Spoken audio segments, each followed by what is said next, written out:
Hi you guys, it's Monica. Thank you for coming back to my channel. As you can see by the title, I was at the emergency room this morning. I've been sick with a fever. This is day 10. I was just feeling like really feverish with the chills, the aches, really bad headache, a dry cough. Right away, you guys, right away, I was like, oh my gosh, this is gonna be COVID. This is gonna, oh crap, right? And I think it's probably hard for anybody when they get sick nowadays and they even remotely have somewhat close to COVID symptoms for them not to think, oh my gosh, it's COVID, like right away, you know? So instant anxiety for me, right? Lord. I had to wait 3 days to get my results back. Meanwhile, let me just tell you a quick this is just crazy to me, and this was crazy to the nurse that I talked to today at the hospital, because the COVID test that I took was through a pharmacy drive-through. I'm not going to say what pharmacy that it was. It wasn't a rapid test, so it wasn't, I knew that I wasn't going to get it back within an hour or anything like that. So I was expecting to wait, but I was not expecting this. I was not expecting for her to give me instructions on how to administer the test myself in my car. Yeah, so she's like, okay, yep, you take the swab and you tilt your head back, then you gotta stick the cotton swab up your left nostril, hold it in there for 15 seconds, and then do the same thing on the other side and make sure that you go as far up as you can. I did that. My eyes were like gushing watering at the end. For any of you that have gotten COVID testing before, did your eyes crazily like water like crazy? Like it looked like I was bawling my eyes out. I'm like, I'm really not crying, I promise. Anyways, yeah, that test finally came back negative 3 days after I took my test. So that waiting period and that not knowing, do I have it, do I not have it, was horrible. I know a ton of you can relate to that, and if you can, throw up a like so that I know that I'm not alone here. Or yeah, just because that whole anticipatory anxiety thing I suffer from it so much. I'm not good with it. So when the results came back negative, I was like, all right, awesome, this is just a low-grade fever. I'll be able to work this out in a few days. Right? So then day 5 comes along and I still have a fever. I wake up in the morning, I'm like, what is going on? Like I feel the chills, the body aches, the fatigue was and is, it's hard for me to even describe. You guys ever been so sick where it's like you don't even have the energy to, like, I don't want to say to walk down the hallway, but just to say that it's like difficult for you to do. Like I found myself, I was like holding on to the wall when I'm like walking down the hallway to my bedroom. And you guys, I'm used to exercising almost every single day, like 5 days a week. I'm doing yoga, I'm jogging, I'm doing HIIT workouts. I mean, so I have not exercised like that in 10 days. My muscles feel like jello, if even jello, because jello's jiggly. I don't even feel like my muscles would jiggle right now. I just feel like they're plain like liquid. Like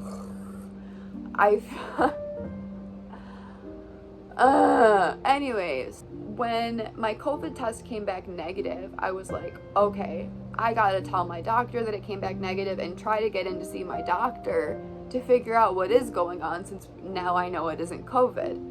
So we did a televisit, just through the phone, and he says that he thinks that what I have is a bacterial infection of some sort and that it would clear away with some antibiotic.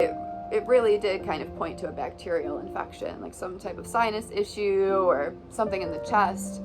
And so he put me on antibiotics. That's what brings me to today. This is my 5th day on the antibiotics. Today is a Monday. I woke up this morning still with a low-grade fever. It was like 99.6 or something like that. And I was like, first of all, I felt like crap, right? So I was like trying to deal with that. Then I was trying to deal with just the mental thought of working today and making another doctor's appointment, and what is wrong with me? What is going on?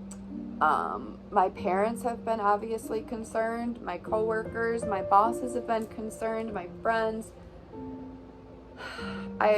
If anything, I really have been reminded that I have wonderful and lovely, caring people in my life. What blows my mind, and my doctor in the emergency area today at the hospital reminded me of this. He said, our bodies are literally made to heal themselves. And that just, I don't know, it just like struck a chord with me. It just rang true, and it's something that I think is really, really beautiful. And I'm sorry that my voice is a little bit scratchy, you guys. So the hospital basically said, they didn't give me blood work. He listened to my chest, you know, when he holds up the, what is it, a stethoscope? The ear thing that listens to the heart.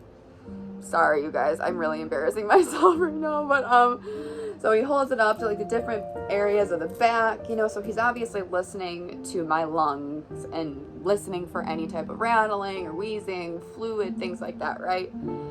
So I'm breathing in, breathing out. He moves the thing, you breathe in, then you breathe out. He moves the thing, you breathe in, you breathe out. We go through this. He's like, well, I don't hear anything. Your lungs sound fine. So I'm like, right? So he's like, so just because, you know, obviously we want to try and put a name to what's going on with you, I want to go ahead and run a chest x-ray just to see, because this could be a pneumonia that we're dealing with, but it just could be like a walking viral pneumonia.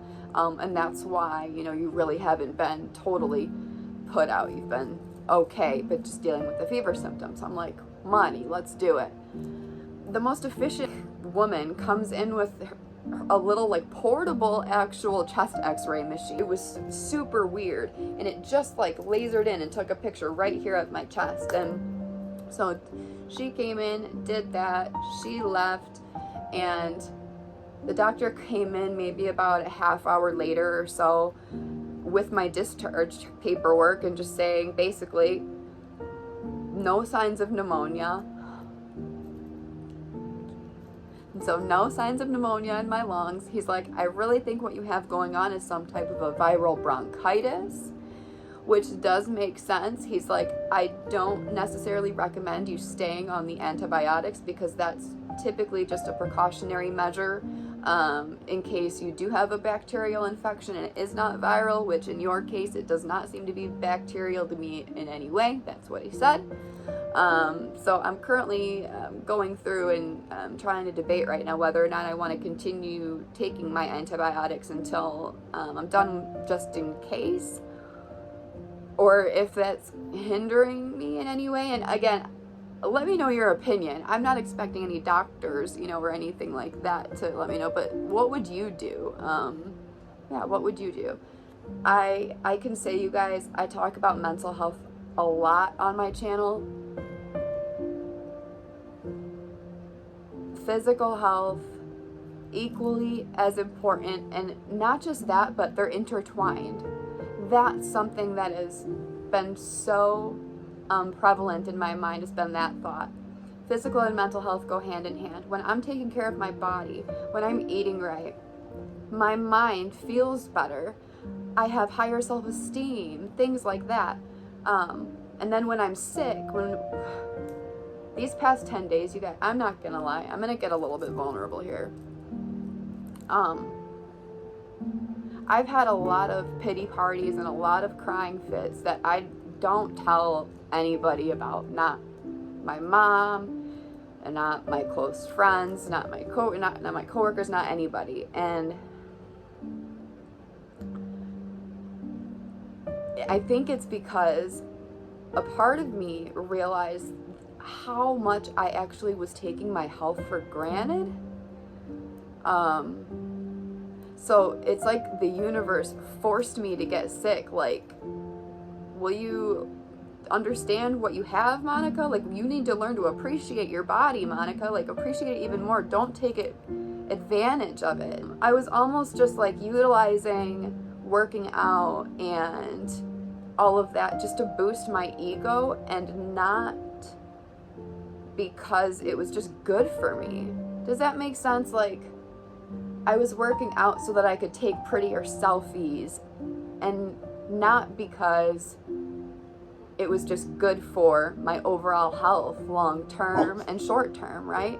Hi, Tucker. And he agrees, clearly. Oh, he really agrees. He really agrees. So I don't want to take advantage of my health anymore, and it's so moving forward, I want to make sure that I have a clear intent that my health is centered not around my ego, but around just my overall need to be healthy for myself, for my future, for the future of my family, for the future of Tutter and his sisters Tia and Tamara. I gotta be my best self, and being my best self means taking care of my mental health and my physical health in the best ways possible. And in order to do that, I know that I need to have the best intent possible. So, yeah. I'm a little bit winded, you guys. I'm not gonna lie. I'm a little bit tired, so I think I'm gonna lay down. Hopefully with this guy, maybe he'll let me get some cuddles in, and